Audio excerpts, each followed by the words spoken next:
আসসালামু আলাইকুম। আর গার্ডেনে আপনাদের সকলকে স্বাগত।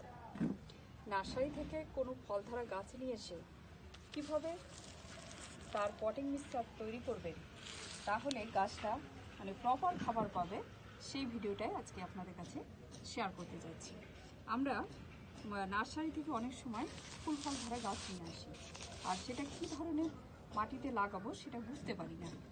তো আজকে সেটাই আপনাদেরকে দেখাবো যে কীরকম পটিং মিক্সচার তৈরি করতে হবে, যার ফলে ফুল ফল ধরা গাছও কিন্তু আপনার গার্ডেনে সুন্দরভাবে বেড়ে উঠবে।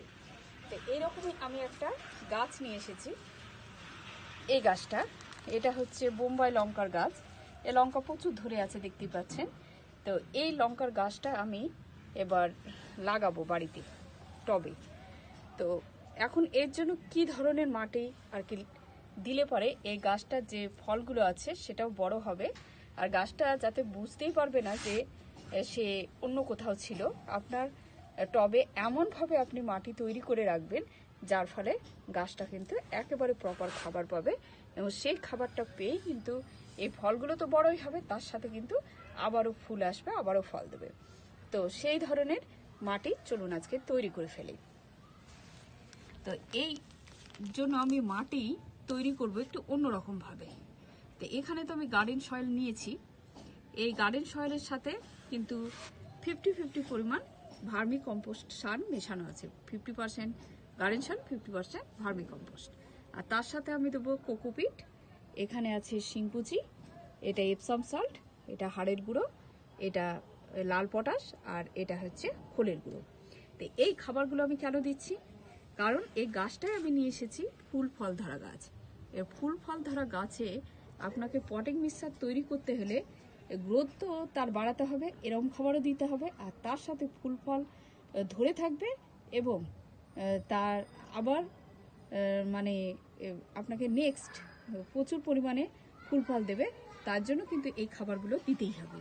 তো শিংকুচি হাড়ের গুঁড়োতে গাছ প্রচুর পরিমাণে ফসফরাস, ক্যালসিয়াম পেয়ে যাবে।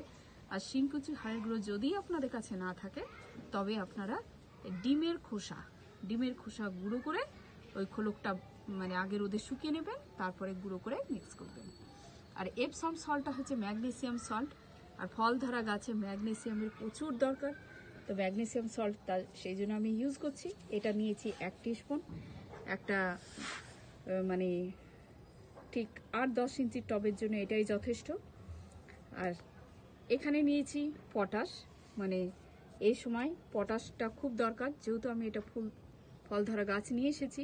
আর যদি আপনাদের কাছে লাল পটাশ না থাকে, তবে পাকা কলার খোসা আপনারা শুকিয়ে দিয়ে দেবেন। আর ম্যাগনেসিয়াম সল্ট যদি না থাকে, তাহলে তার পরিবর্তে আপনারা পেঁয়াজের খোসাটা দেবেন। সেটা কিন্তু একটু শুকনোটা দেবেন, পেঁয়াজের খোসা জাস্ট উপরের অংশ। আর এটা হচ্ছে শুকনো খোলের গুঁড়ো। খোল যদি গুঁড়ো না থাকে তাহলে একটু গুঁড়ো করে নেবেন। খোল হচ্ছে সব সময় গ্রোথ বাড়ায় গাছের, এই জন্য আমি এটা একটা টবের জন্য আমি 2 টিস্পুন দিয়ে রাখলাম। আর এই কোকোপিটটা আমি দিয়ে রাখলাম যে এই কারণে যে এটা জলটা ধরে রাখে। আর কোকোপিট যদি না থাকে, তবে আপনার কাঠের গুঁড়ো বা ধানের তুষ ইউজ করতে পারেন। আর সেটাও যদি না থাকে, কোকোপিটটা আপনারা না দিলেও কোনো অসুবিধা নেই। সেখানে আপনাদের কাছাকাছি খড়ের গুঁড়ো থাকলে সেটা দিতে পারবেন। আর এই মাটির মিক্সচারটা তো দেখতে পাচ্ছেন যে আমি মাটির সাথে কিছুটা 50-50 কম্পোস্ট সার মিশিয়ে দিয়েছি, মাটি আর কম্পোস্ট সার মিলে। তো এটাই হলো পটিং মিক্সচার আর কি। এই খাবারটুকু কিন্তু আপনাকে দিতেই হবে ফুল ফল ধরা গাছে, তবে আপনার গাছটা কিন্তু আপনার গার্ডেনে, আপনার টবে সুন্দরভাবে বেড়ে উঠবে। এবার আমি এগুলো সব মিক্স করে দিচ্ছি। একটু ভালো করে মিক্স করে নেবো, যেন পুরো মাটিটাতে সমান ভাবে সব খাবারগুলো কিন্তু একসাথে পৌঁছে যায়। এভাবে মিক্স করে নিতে হবে।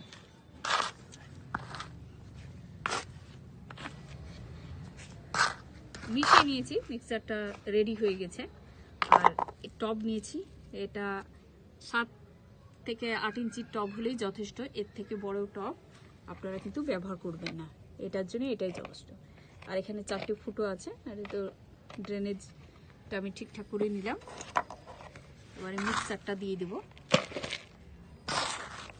লঙ্কার গাছে কিন্তু খুব বড় পট লাগে না, এর থেকে আপনি ছোট টব চয়েস করলেই আপনার হয়ে যাবে,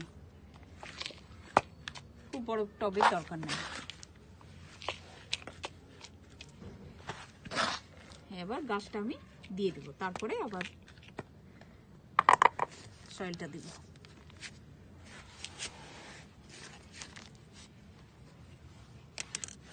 এটা আমি কেটে নেব যাতে মানে ওই অবস্থাতেই থাকে।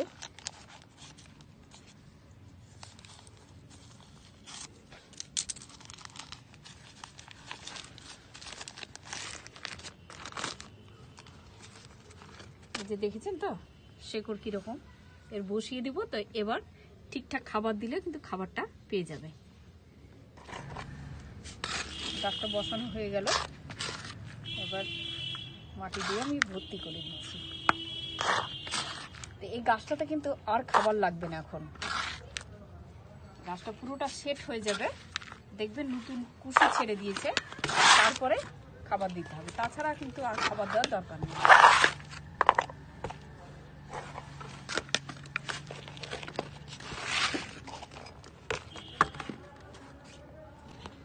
পুরোটা কমপ্লিট হয়ে গেল, এবার ঠিকঠাকভাবে সব ঠিকঠাক হয়ে গেছে।